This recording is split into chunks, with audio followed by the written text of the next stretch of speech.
اس game کا beta version game کی دنیا میں متعارف کرایا گیا، جو کہ گیمرز کو بہت زیادہ پسند آیا، مگر باقی بچی کچی خامیوں کو سدھارنے کے بعد 20 ستمبر 2017 کو عوام الناس کے لیے بھی لانچ کر دیا گیا۔ اس کے بعد آگے چل کر 2018 میں اس گیم کو اینڈرائیڈ اور آئی فون کے لیے بھی متعارف کرایا گیا۔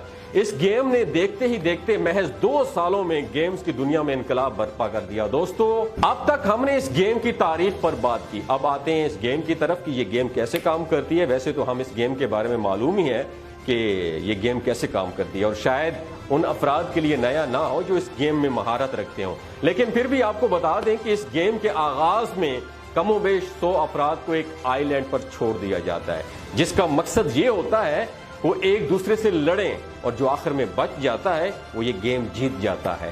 اس چیز کو اگر اس گیم کی زبان میں کہیں تو آخر میں بچنے والا ونر چکن ڈنر کا اعزاز حاصل کر لیتا ہے۔ اس گیم کو 4 افراد کی ٹیم بنا کر بھی کھیل سکتے ہیں۔ اس گیم میں زندہ رہنے کے لیے الگ الگ جگہوں پر جا کے ہتھیار اور دیگر اشیاء بھی تلاش کرنی ہوتی ہیں تاکہ وہ دوسرے گیمرز کو ہرا سکیں۔ جو کوئی یہ گیم جیت جاتا ہے اسے اس گیم کی خاص کرنسی ملتی ہے، جس کی مدد سے وہ اپنی مرضی کی اشیاء کو خرید سکتا ہے، جسے وہ گیم میں استعمال کرتا ہے۔ اس وقت پوری دنیا میں کروڑوں کی تعداد میں عوام اس گیم کو کھیل رہی ہے۔ دوستو، اگر ہم اپنے ملک پاکستان کی بات کریں تو ہر نوجوان کے موبائل میں PUBG موجود ہے، اور وہ سبھی اسے گھنٹوں بھی کھیلتے ہیں۔ دوستو، ہم نے یہ تو جان لیا کہ اسے کس نے کیوں بنایا اور اسے کیسے کھیلتے ہیں، لیکن کیا آپ کو معلوم ہے کہ یہ گیم ہمارے دماغ میں داخل ہو کر وائرس کی سے اندر ہی اندر ایک ایسا وائرس انسان کو کھوکھلا کر دیتا ہے؟ جی ہاں، میں آپ کو ایسے حقائق بتانے لگا ہوں جسے سن کر آپ حیران رہ جائیں گے۔ پہلے تو میں آپ کو بتاؤں گا کہ PUBG گیم کھیلتے ہوئے دماغ صرف اسی گیم کا ہو کر رہ جاتا ہے۔ اس نفسیاتی گیم کو کھیلتے ہوئے دماغ کوئی بھی اور کام کرنے یا اس پر فوکس کرنے سے قاصر ہوتا ہے، اور اسے کھیلنے والا گیمر PUBG ہی کی دنیا میں گم رہتا ہے۔ یہ گیم گیمر کے دماغ میں اس قدر گھر کر جاتی ہے کہ اسے کھیلنے والا خود کو کسی آئی لینڈ پر محسوس کرتا ہے۔ اگر اس کا دھیان تھوڑا سا بھی بٹا تو دوسرا انسان اس کو فوراً مار دے گا، اگر ایسا ہوا تو اس کی حقیقت میں موت ہو جائے گی۔ اس گیم کو اس مقصد کے لیے بنایا گیا کہ اسے کھیلنے والے کو لگے کہ اس کی زندگی اس گیم میں موجود ہے، اور حیرت کی بات یہ ہے کہ حقیقت میں ایسا ہو رہا ہے۔ جو بھی یہ گیم کھیلتا ہے اسے لگتا ہے کہ اس کے چاروں طرف دشمن موجود ہیں جو کسی بھی وقت اس پر اٹیک کر دیں گے، اسے بڑھتے ہوئے ان کا مقابلہ کرنا ہے۔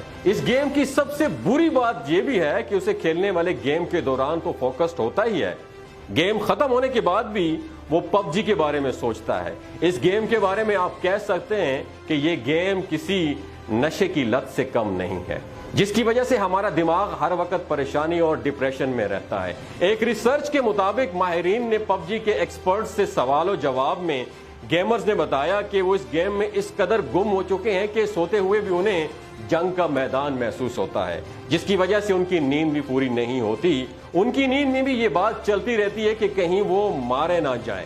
اس سے اس بات کا اندازہ لگایا جا سکتا ہے کہ یہ گیم کس طرح انسانی صحت اور دماغ پر منفی اثرات مرتب کرتی ہے۔ یہ گیم سیدھا دماغ پر اثر انداز ہوتی ہے۔ یہی وجہ ہے کہ یہ گیم پوری دنیا میں بہت مشہور ہے۔ یہ کوئی کہی سنی بات نہیں ہے، بلکہ جو لوگ اس گیم کو کھیلتے ہیں آپ ان سے پوچھ سکتے ہیں کہ PUBG گیم کھیلتے ہوئے کس حد تک جا سکتے ہیں۔ دوستو، حال ہی میں ہمارے پڑوسی ملک انڈیا میں ایک 25 سالہ نوجوان لڑکے کا کیس سامنے آیا، جس میں ہریش نامی ایک نوجوان لڑکا پچھلے 2 سالوں سے PUBG کھیل رہا تھا۔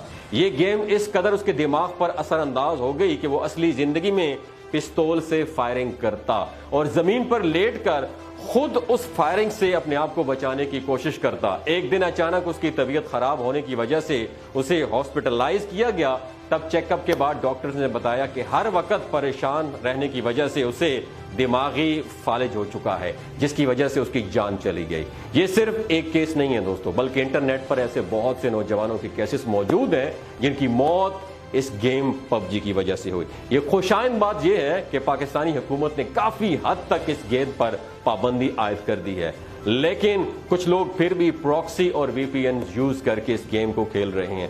دوستو، میں آپ کے سامنے ہاتھ جوڑ کے گزارش کر رہا ہوں کہ جتنا ہو سکے خود اس گیم سے بچیں اور اپنے عزیز و اقارب کو بھی اس سے بچنے کی ترغیب دیں۔ اگر آپ کا بچہ، آپ کا بھائی، آپ کا بھتیجا، آپ کا بیٹا اگر اس نے اپنے موبائل میں پب جی جیسی لعنت کو انسٹال کر کے رکھا ہے تو آج ہی ڈیلیٹ کریں، ورنہ یقین رکھیں آپ کا بچہ اس معاشرے پہ اور آپ پہ بوجھ ہے، اور وہ ایک خودکش جیکٹ پہنے ہوئے۔